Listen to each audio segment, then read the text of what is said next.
안녕하십니까. 공략기 인사 저자 윤성현 인사드리겠습니다. 지금부터 지난 시간에 이어서 이제 기기에 대해서 강의를 하도록 하겠습니다. 기기. 이 기기는 크게 보면 두 가지입니다. 움직이는 놈, 가만히 있는 놈 해가지고 회전기, 그 다음에 정지기 이렇게 있죠.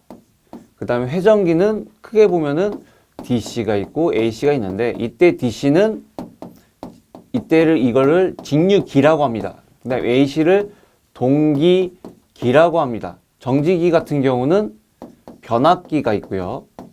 그 다음에 정류기가 있습니다.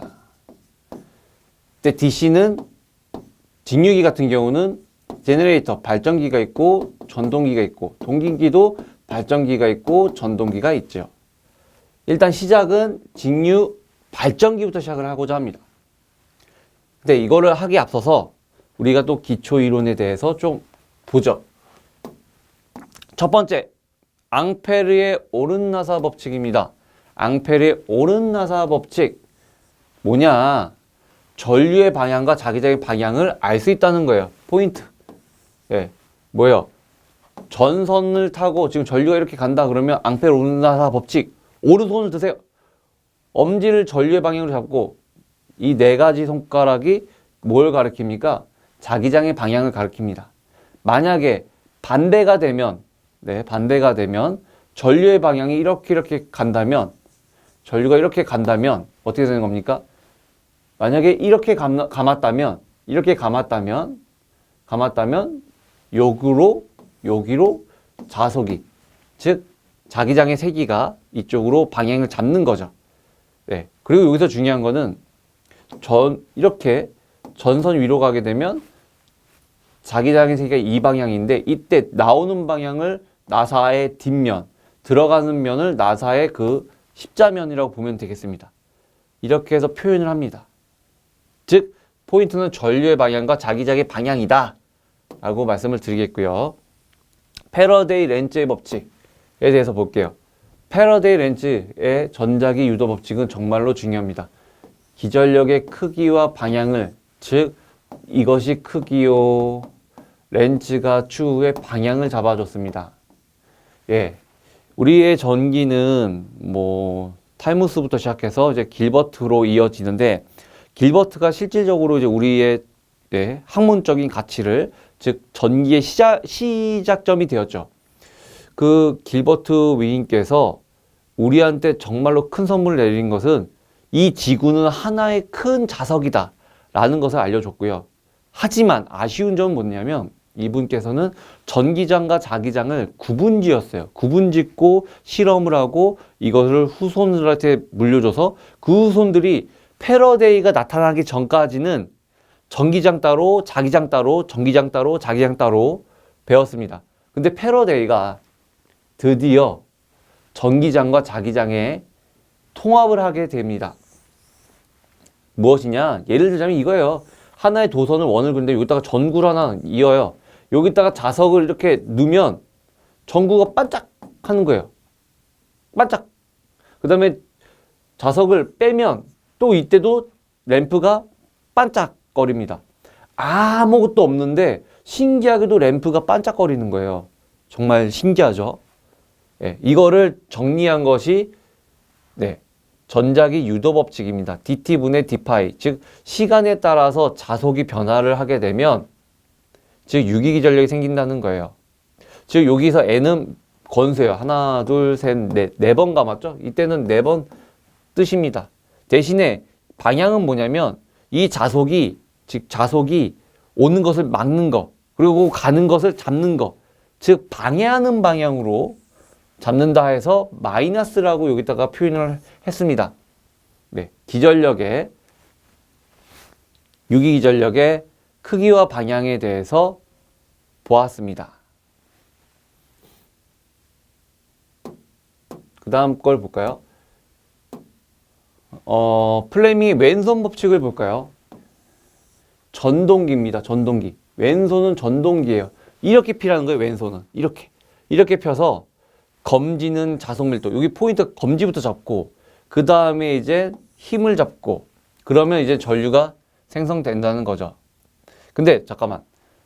왼손이니까 전동이니까 그렇죠. 첫 번째가 자속 밀도, 그 다음에 전류를 잡고, 그 다음에 이제 여기서 결과적으로 이렇게 힘을 받는다는 거로 이렇게 기준을 잡으면 되겠습니다. 그래서 F는 BIL, 사인 세타로 우리가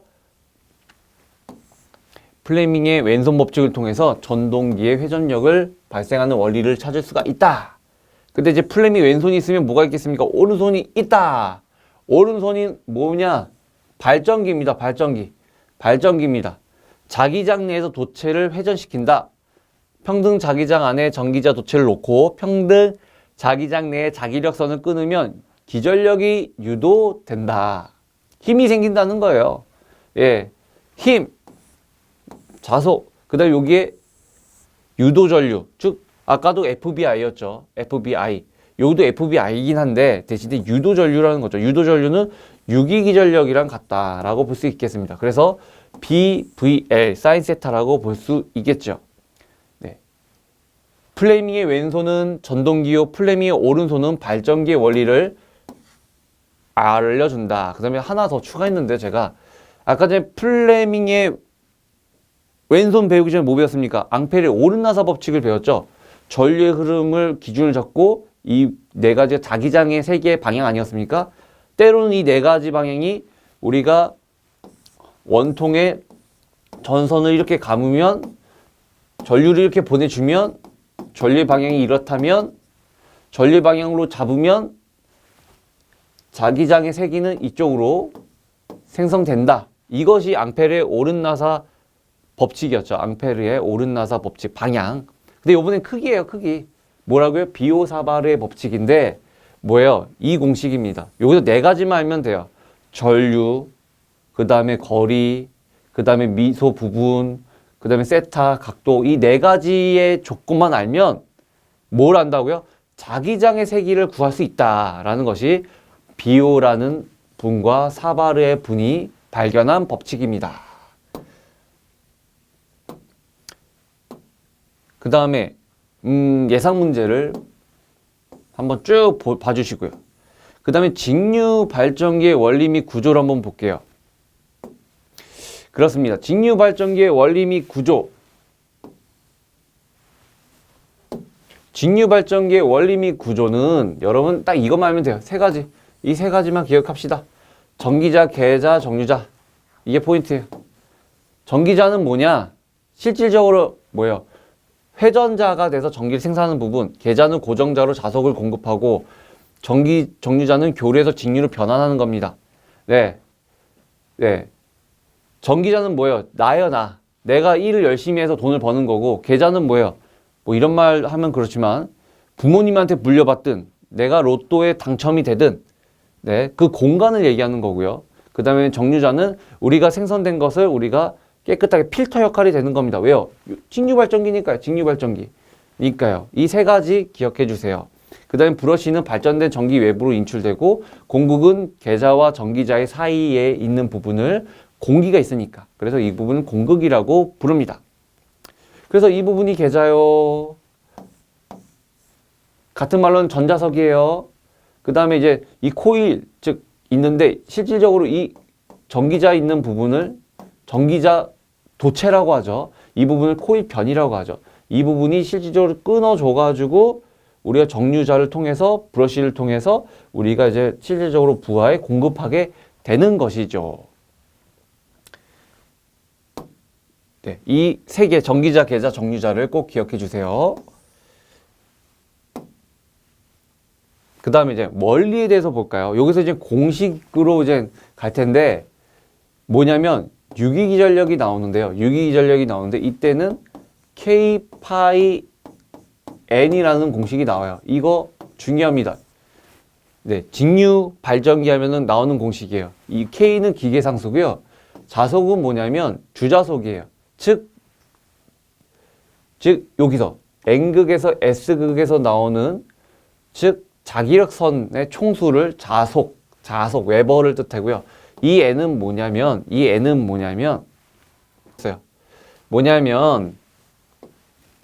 일단 플레밍의 오른손 법칙에서 시작합니다. 발전기니까요. 발전기가 BVL 사인 세타. 여기서 이제 시발점이 같습니다. 플레밍의 오른손 법칙에서 이 공식이 나오는 거예요. K는, 그러니까 E는 K 파이 N 이라는 공식이 나오는데, 볼게요. 유도라면 이렇게 유도가 됩니다. 네. 뭐냐면, 이것은 뭐냐면, 우리 아까 전 계자 사이에 있는 회전자, 즉, 전기자 도체 부분이에요. 여기가 아까 코일 변이었죠. 아까 여기가 원주. 그래서 아까 원통 이거, 여기 원통. 이 원통 부분을 자른 거예요. 여기다 가위를 내가 싹둑 자른 다음에 지금 펼친 거죠. 펼친 겁니다. 그래서 이 부분에, 즉, 웨버. 여기서 하나가 더 들어갔죠. 여기 국수. P는 국수예요. 뭐냐면, 여기 안에 있는 국수. 여기 아까 여기가 N극이었고 S극. 여기 전자석 된 거예요. 전자석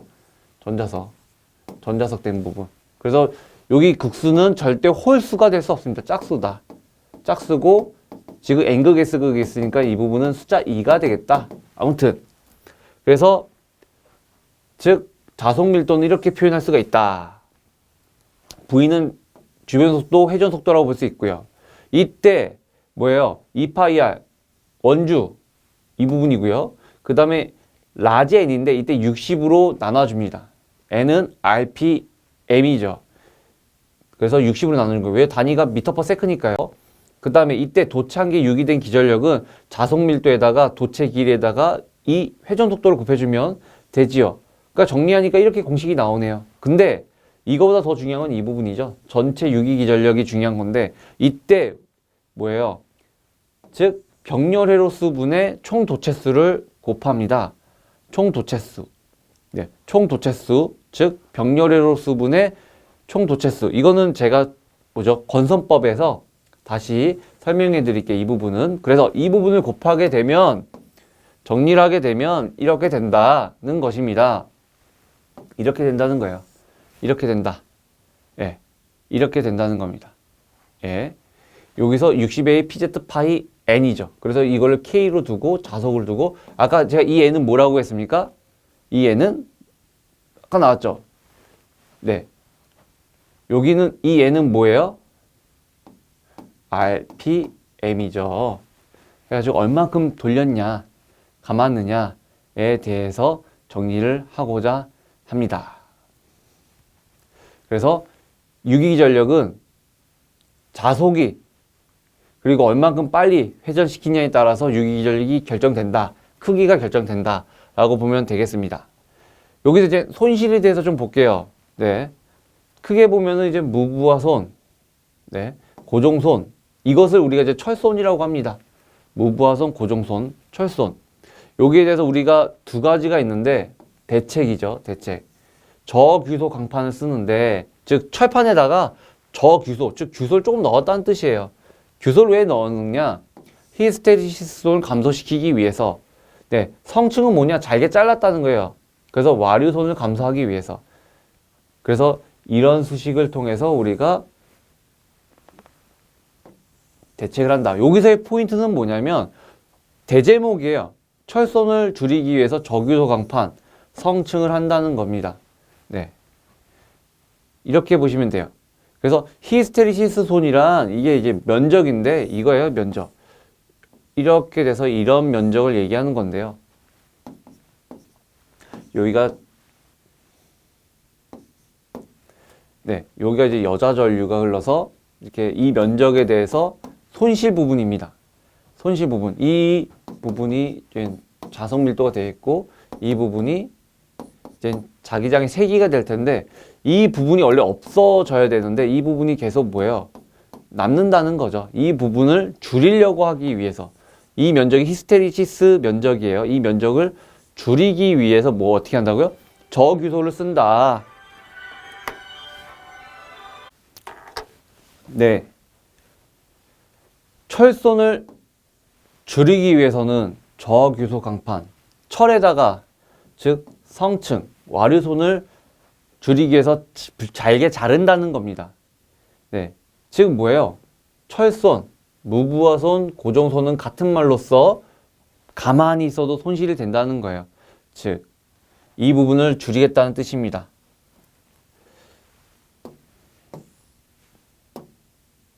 그리고 이 부분은 좀 제가 여러분들 좀 용어 정리식으로 했는데, 우리가 브러쉬가 있는데 두 가지가 있어요. 탄소질이 있냐, 흑연질이 있냐. 네, 이것이 탄소질 같은 경우는 접촉 조항이 크다. 저전류에 사용하고 저속기에 사용된다. 그 다음에 이제 이 부분 뭐 이렇게 종류인데, 그리고 기자력 같은 경우 NI, 그 다음에 자기력, 전기력, 전자력, 유기기전력, 유도기전력, 네, 그 다음에 자기장의 세기 공식이 이렇게 네 가지 형태가 있고요. 네, 여기서 본다면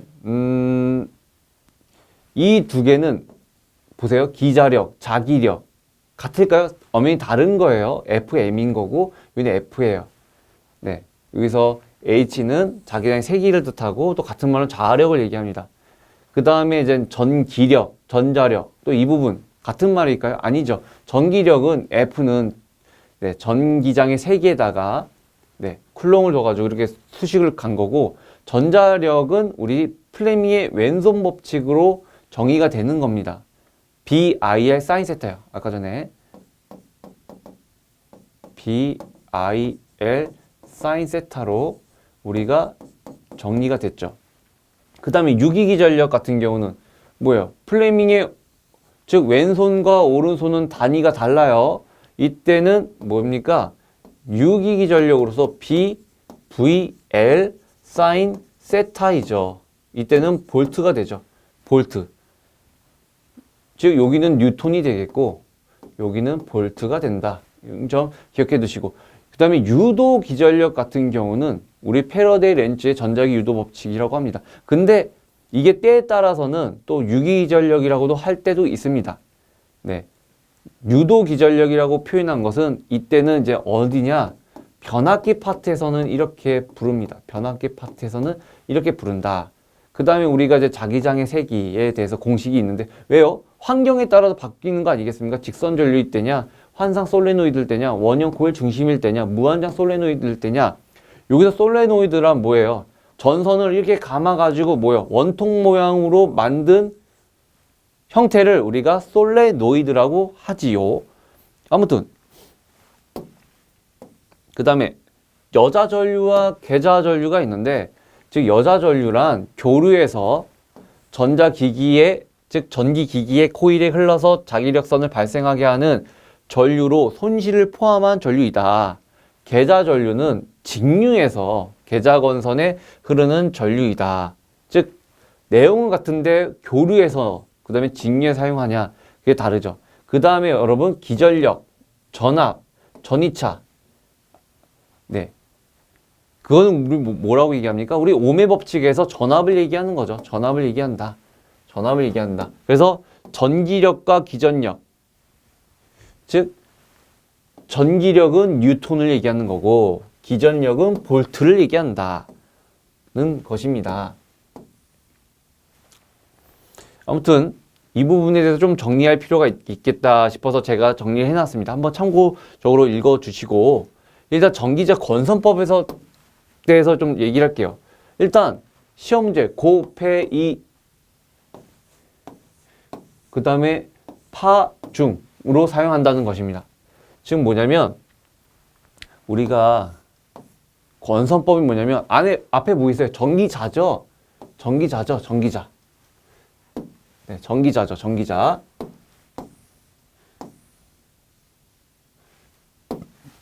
네, 이 전기자를 어떻게 감냐는 거예요.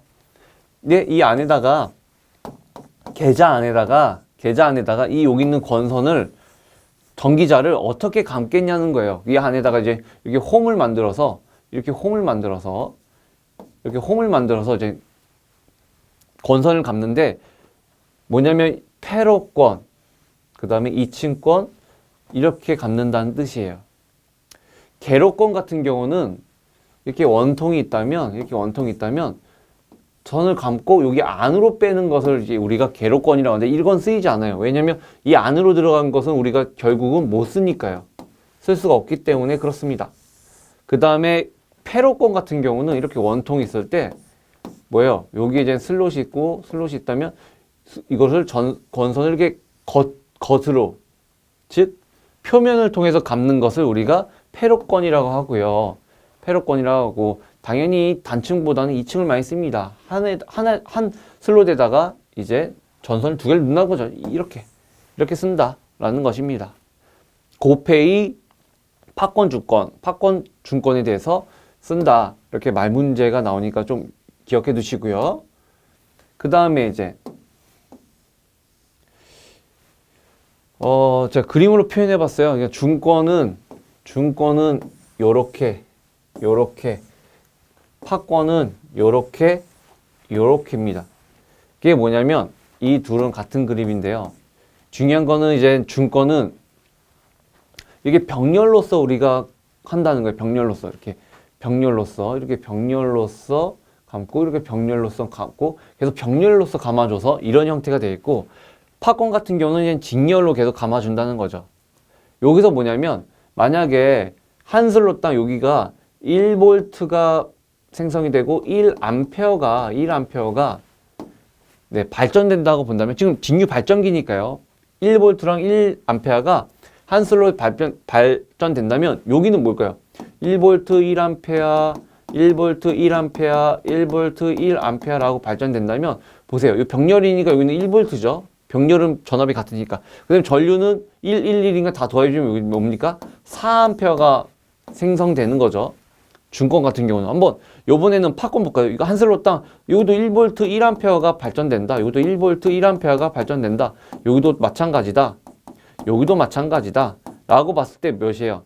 1 더해지면 여기는 2V가 되겠죠. 2V가 발전이 되고 지금 보면 1, 그 다음에 1 같아지니까 여기는 결국에 2A가 흐르게 되죠. 토탈. 그래서 여기는 저전압, 즉 대전류의 쓰임입니다. 여긴 당연히 반대겠죠. 반대. 그러니까 준권은 하나만 기억하세요. 헷갈리니까. 준권은 뭐예요? 저전압에, 즉 대전류에 쓰인다 라는 것입니다. 그래서 이 부분에 대해서 그리고 즉 병렬회로서는 아까 전에 우리가 뭐예요? 같았는데 국수랑 같았는데 국수가 4개면 병렬회로서도 4개입니다. 국수에 따라서 바뀌는 것이고 근데 파권 같은 경우는 무조건 2입니다. 여기에 대해서 여러분들 기억해 두시면 되겠고요. 합성 피치 같은 경우는 그냥 알아두세요. 네. 그 다음에 준권 같은 경우는 균합판이 필요하다. 균이란 전압을 생성하기 위해서 하나의 고리를 설치한다는 것입니다. 네.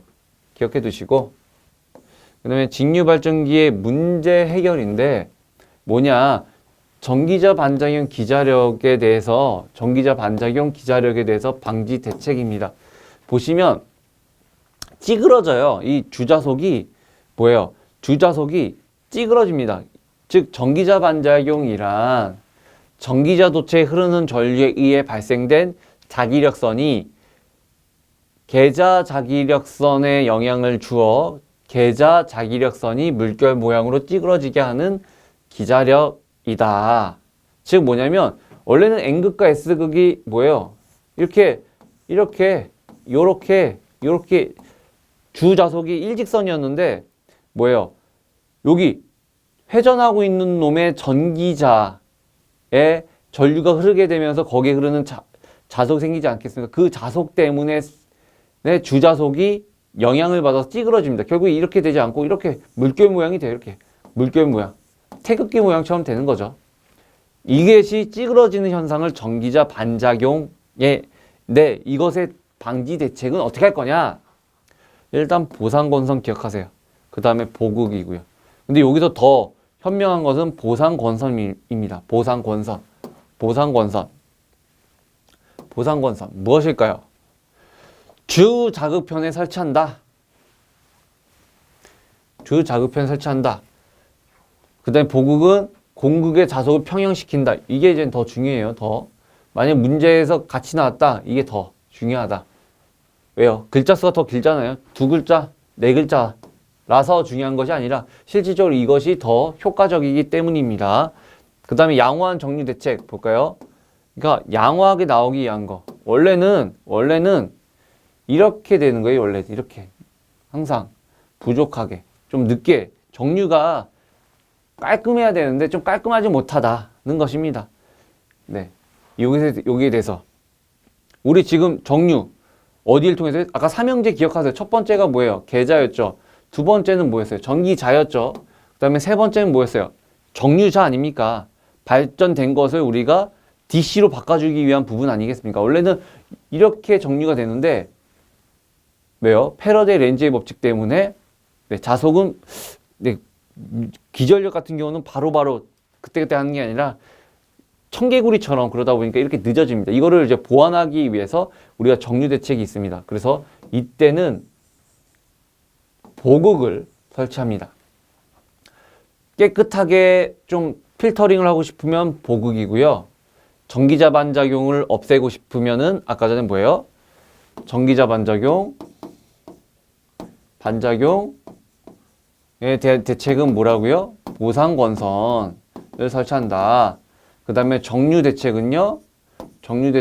뭘 설치합니까? 보극을 설치한다. 아이고 헷갈립니다. 어떻게 외워야 됩니까? 전기자 반작용 길죠? 긴 거예요. 정류 대책 좀 짧은 글이에요? 짧아요. 이렇게 외우시면 쉽지 않을까 싶어요.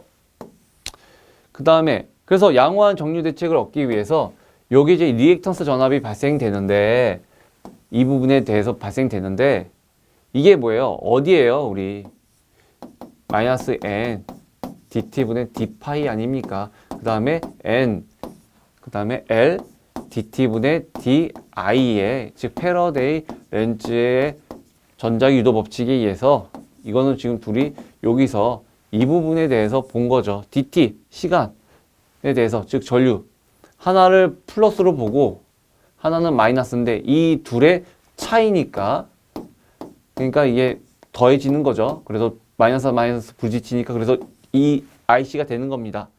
네, 그래서 이제 여기 인덕터 넣어가지고 식을 정리한 거죠. 이 전압이 작게 하는 게 목표예요.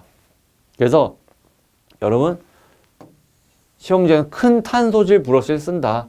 탄소질 브러쉬를 쓴다. 접촉 저항이 큰 것을 쓴다는 것입니다. 이것을 좀 기억해 두시고요. 당연히 천천히 돌리면 되겠죠. 그 다음에 본질적으로 인덕턴스를 감소를 시킨다. 인덕터를 감소시킨다. 네. 그 다음에 리액턴스 전압, 뭐 이런 것들. 근데 여기서 중요한 것은, 네, 이거. 그 다음에 이것을 보시면 되겠습니다. 징유발전기의 종류 보면은 여자 분류에 있어서 이게 두 가지로 분류됩니다. 타여자냐, 자여자냐. 예를 들자면, 부모님한테 용돈을 받냐 안 받냐로 구분지면 좋을 것 같아요. 아직 독립하기 전, 독립하고 나서 내 스스로 그런 느낌. 뭐 남자로 따진다면 군대를 갔다 온 이유 보겠죠. 뭐 그래서 이 N극과 이 S극을 어떻게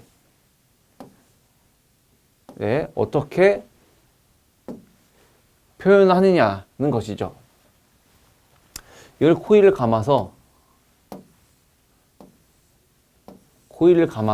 여기에 대해서 이제 어떻게 할 거냐. 외부 전원을 주면 타여자한 거고, 그 다음에 스스로 움직여서 여자를 만드는 스타일을 이걸 병렬로 연결했으면 분권, 직렬로 연결했으면 직권, 그 다음에 이제 복권인데 이거는 분권과 직권을 우리가 결합해가지고 또 내분권, 외분권으로 구분짓습니다. 크게 보면 그렇습니다. 근데 우리는 시험 범위는 여기까지만 보시면 돼요. 거의 여기까지. 네, 타여자, 분권, 직권까지만 보시면 됩니다. 일단 지금 현재 우리가 하고 있는 데는 직류 발전기입니다. 발전기에 대해서 보죠. 일단 아이고 이게 좀 어려워요. 타여자 발전기 뭐가 어렵냐? 용어 때문에 그렇죠. 뭐예요? 타여자 발전기 정전압 특성입니다. 네, 왜냐면 외부에서 전압을 주니까요. 네, 부모님이 돈을 주니까요. 매월 얼마큼 돈을 주 그렇죠. 때로는 아닐 때도 있겠지만 저 역시도 네, 꾸준하게 돈을 받지 못했지만 그래도 외부에서 주니까 정전압 특성을 갖고 있습니다. 이때 우리가 이걸 알아야 돼요. 이거 그림, 이 그림 꼭 기억하세요. 네, 그림 기억하세요. 이 그림을 가지고 해석하기가 정말 편합니다. 이 그림 꼭 기억하셨으면 좋겠어요. 네, 여기서 이제 용어 정리한다면 RA는 전기자 저항, RF는 계자 저항, 그 다음에 전기자 전류, 계자 전류, 부하 전류, E는 유기기 전력, 그 다음에 V는 단자 전압입니다. 지금 몇 개입니까? 1, 2, 3, 4, 5, 6, 7. 7가지의 개념을 꼭 기억해 주세요. 네. 지금 여기서의 포인트는 이것입니다. 발전기죠? 단자 전압이죠? 여기서 뭐가 더 커요? 이것이야말로 여기가 발전기입니다. 이것이 포인트예요. 포인트. 발전기니까. 그래서 유기기 전력이 더 많이 생성된다. 라고 크다. 라고 여러분들 기억해 두시면 되겠습니다. K, 기계상수. 네, 극당, 자속, 웨버고요. 그 다음에 N은 RPM입니다. 얼만큼 빨리 회전시키냐에 따라서 유기기 전력이 생긴다. 라고 보시면 되겠고, 이것도 단위는 볼트가 되겠지요.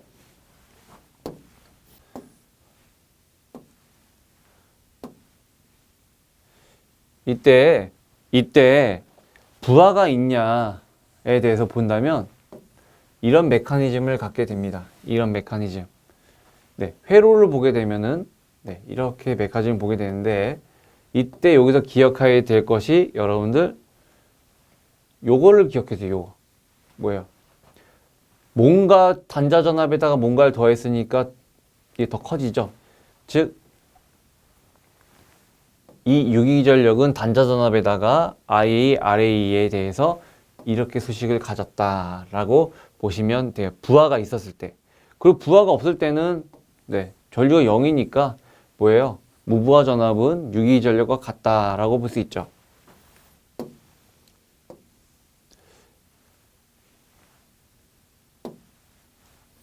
네. 그래서 여기 계자 전류랑 유기기 전력의 관계를 보게 된다면 이런 곡선을 그리게 됩니다. 근데 이게 계자 전류를 무한히 크게 한다고 하더라도 뭐예요? 이 유기기 전력이 무한히 커질 줄 알았는데 무한히 커지지 않는다는 것이 포인트입니다. 왜요? 유기기 전력은 계자 철심 자기 포화 현상 때문에 더 이상 커지지 않는다라는 뜻이에요. 네. 신기하네. 이런 뜻이에요. 이런 뜻. 이를 타여자에서 여기다가 이제 이런 느낌이죠.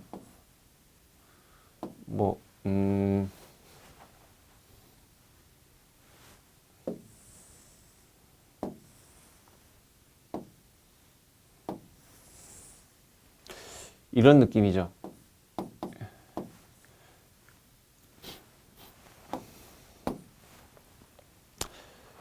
여기서 이제 계자 전류가 생겨서 여기다 이제 자속을 엄청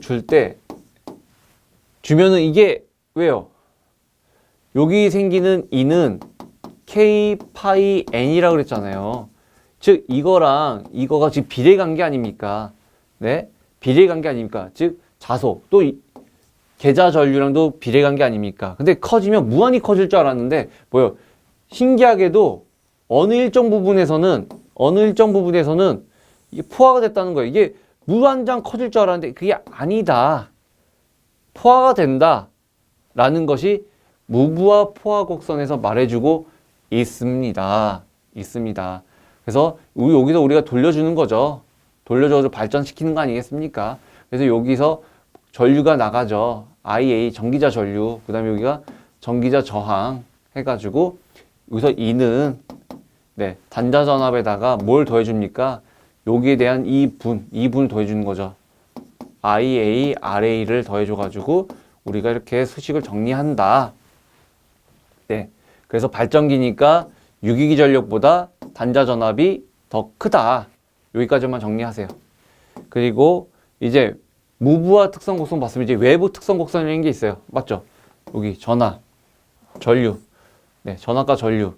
이 둘을 곱하면 전력이 되겠죠? 이 안에 이제 전력인데, 우리가 뭐예요? 이 전압이 끝까지 갈 줄 알았는데, 이렇게 떨어지게 된다. 뭐예요? 즉, IA, RA. 이 공식만 보더라도 이걸 볼 수가 있죠.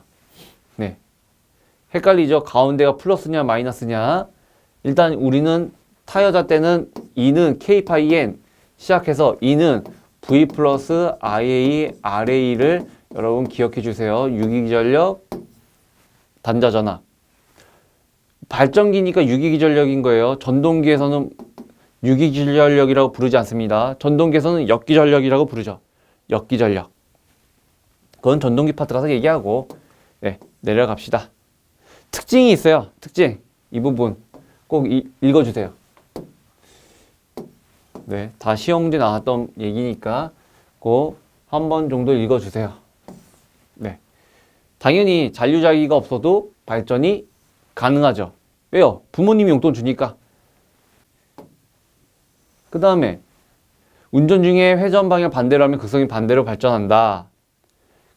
한번 쭉쭉 읽어주시면 됩니다. 정전압 특성.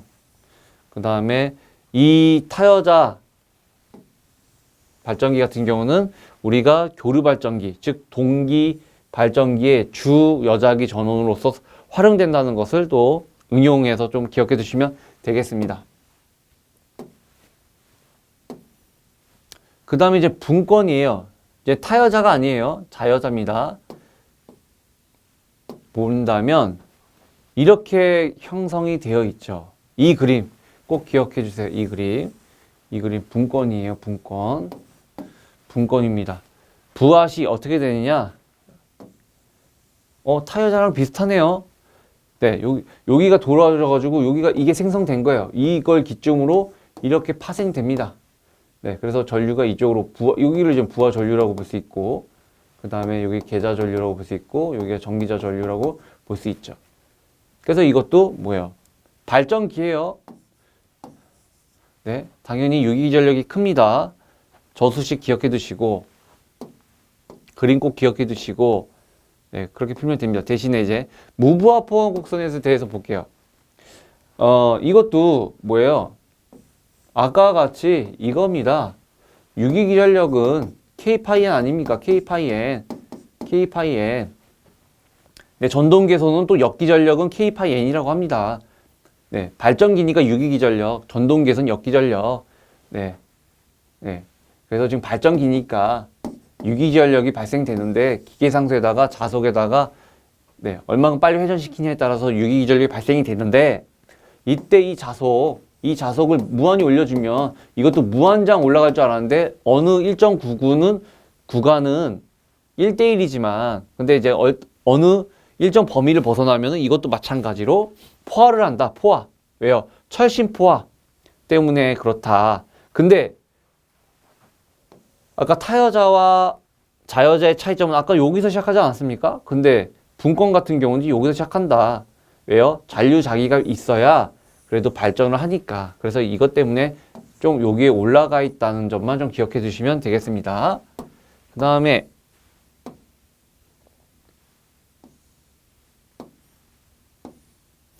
여기서 이제 중요한 것이 이게 나옵니다. 뭐가 중요하냐? 외부 특성 곡선인데 여기서 이제 무엇이냐면 우리가 아까 분권을 이렇게 그리지 않습니까? 분권 이렇게 해서 그려서 이렇게 해서 코일해서 여기다가 이제 묶지 않았습니까? 여기도 이제 회전하지 않습니까? 맞죠? 회전시켜서 여기에 이제 IA 여기 기점으로 여기가 이제 부하 그다음에 여기가 이제 계자 전류가 흐르는데 이때 여기가 흐르는 게 RF 아닙니까? 여기 이 부분의 저항 값을 어떻게 할 거냐?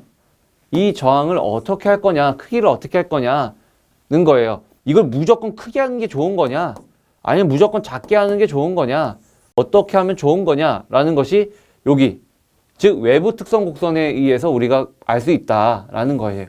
여기가 보시면 네 외부 특성 곡선에 보시면 이 전류와 단자 전압과의 관계가 있는데 이때 뭐예요?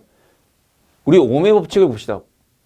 V는 IR에서 우리 ohm의 법칙에서 이때 R만 놔두고 식을 정리해 봅시다. R 놔두고 I를 하면 I분의 V가 되지 않겠습니까? 이때 이 뭐예요? 외부 특성 곡선에서 밑변분의 높이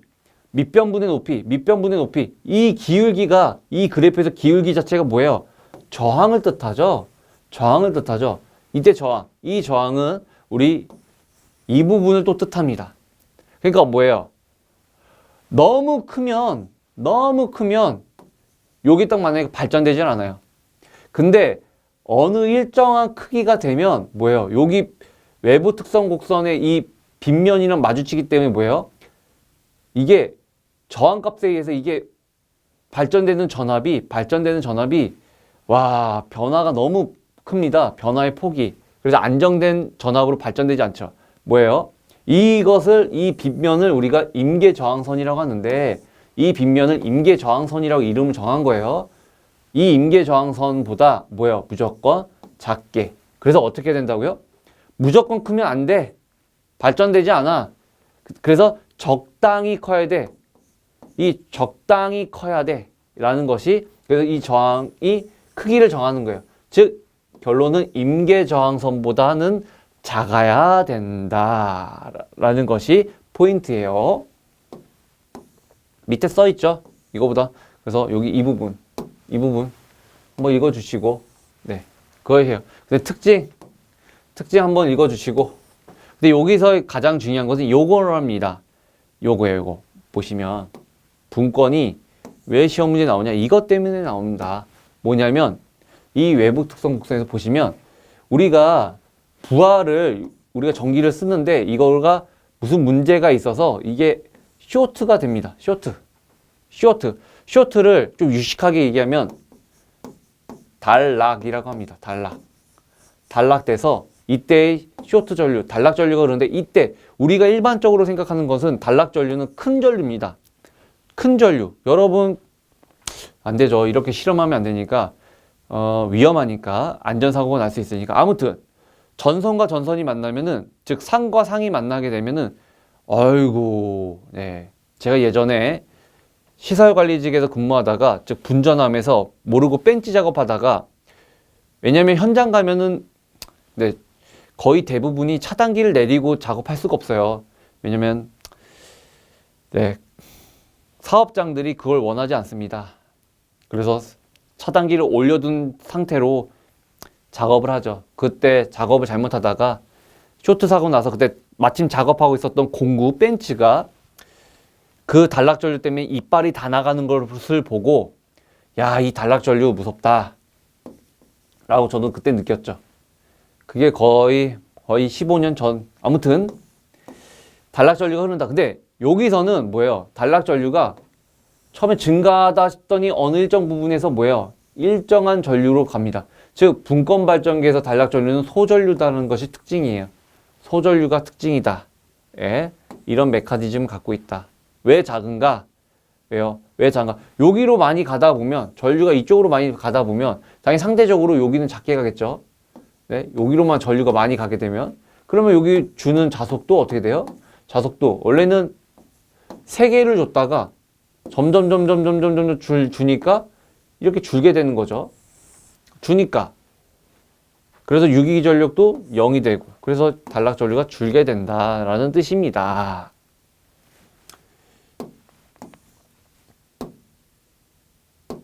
그 다음에 이제 직권발전기에 대해서 볼게요. 직권발전기. 네, 직권발전기. 아까 분권은 이 계좌 병렬로 연결되어 있는데 이번에는 직권발전기 같은 경우는 직렬로 연결되어 있네요. 직렬로 연결되어 있어요. 네, 여기서 이제 부하가 이렇게 달려 있다면 아까는 뭐였습니까? 여기서 중요한 건 뭐예요? 이 공식을 기억해 주면 발전기죠. 발전기니까 여러분들 이 공식. 요거 기억해 주세요. 네, 이 부분. 여기서의 전압 강화, 여기서의 또 전압 강화가 2번 이루어진다. 네, 대신에 여기서는 IS다. 왜 IS인가? 여기서 S는 직렬을 뜻하기 때문이다. 라고 여러분들 기억해 두시고 이제 무부하시. 그래서 무부하 같은 경우 운전이 불가능하다. 네, 불가능하다. 그래서 무부하 포화 곡선이 없다. 그래서 전압을 확립할 때 뭐예요? 우리 분권 발전기가 같다. 왜요? 자여자니까 우리 부모님한테 돈을 못 받으니까 우리가 지금 이제 성인이 되었으니까 같다. 이렇게 기억을 해주시면 되겠고 그 다음에 분권 발전기 이제 끝나서 이제 복권 발전기인데 아직 우리 공리압에서는 아직 좀 생소한 부분이긴 한데 일단 지금 제가 얘기하는 거는 이제 외분권을 중심으로 외분권, 즉 외분권, 바깥에다가 분권이다 그래가지고 이거 바깥에다 이렇게 설치했다는 것입니다. 이것을 기념으로 이제 설명한다는 뜻인데 한번 읽어주세요. 네, 이 개념은 제가 여러분들한테 선물로 드린 것입니다. 이런 개념이 있구나. 네, 대신에 이런 것도 한번 봐주세요. 이거 어렵지 않아요. 한번 읽어주시면 돼요. 네, 개방 열은 거고 단락은 뭐예요? 이어 붙인 거예요. 네. 회로가 이렇게 선이 있다. 네, 이거를 어떻게 돼요? 이렇게 되면은 뭐예요? 이게 개방. 유식하게 얘기하면은 단선이고요. 반대로 이렇게 이어졌다 그러면은 이게 뭐예요? 단락. 이렇게 보시면 돼요. 단락. 또는 폐로라고 얘기합니다. 폐로, 여기는 개로라고도 얘기를 하죠. 이런 것을 기억해 두시고 오히려 이런 게 나오죠. 이런 게 특성에 대해서 비교하는 거, 외부 특성, 곡선, 결선 방식에 대해서 가동이냐 차동이냐인데 이런 것입니다. 외분권을 어떻게 결선하느냐에 따라서 왜냐면은 이게 지금 이거 아니겠습니까? 지금 이렇게 있는데 여기서 이제 전에는 이제 자속이 하나였는데 하나에서만 주다가 지금 뭐예요? 결선 어떻게 하느냐에 따라서 이거를 자속을 지금 양쪽에서 주는 거예요. 사랑을 양쪽에서 준다는 거예요. 이렇게 주는데 이 방법이 둘이 균일하게 주면은 평평한 거고 좀 과하게 주면은 과한 거고 그 다음에 뭔가가 부족하면은 부족한 거고 그 다음에 빠지게 하게 되면 거기에 대한 차 부분 이것입니다. 그래서 이 세 개는 이 주는 방향이 같아요. 자속이 주는 방향이 같아요. 방향이 같다. 방향이 같은데 이게 과하냐 같냐 조금 약간 방향이 같다. 이거는 차는 아예 어떻게 표현할까요? 여기서 이렇게 준다면 이렇게 표현하겠네. 벡터적으로 얘기한다면 이렇게 주는 거, 과하게 주는 거, 평평하게 주는 거, 좀 과하게 주는 거니까 이게 하나가 좀 길다고 볼 수 있겠고 부족은 하나 길고 하나 좀 짧다. 차는 이렇게 해서 이제 부딪힌다는 거겠죠. 이렇게 화살표가 벡터적으로 180도 이상을 갖고 찬다. 그래서 이 차가 좀 많이 나와요. 왜냐면 이 차동 결선하게 되면 즉 일정 부분에서는 여기가 정전류 특성이 있기 때문에 정전류가 필요한 곳에는 수하 특성이라고 얘기하는데 이 특성을 이용하기 위한 것이 무엇일까? 밑에 있습니다. 보시면 그래서 차동복권은 한번 쭉 봐주시고 그래서 급격하게 이렇게 되는데 이 수화 특성을 이용해서 어디에 쓰인다고요? 용접기 발전기에 쓰인다고요. 용접기 발전기에 쓰입니다. 그래서 이 점 왜요? 정전류 용접이 잘 되려면 전류가 일정해야 됩니다. 용접 부분이 잘 용접이 되려면 이어지려면 그래서 수화 특성을 이용해서 용접기 발전기에 쓰인다. 이 부분 시험 문제 나오니까 기억해 두시고요.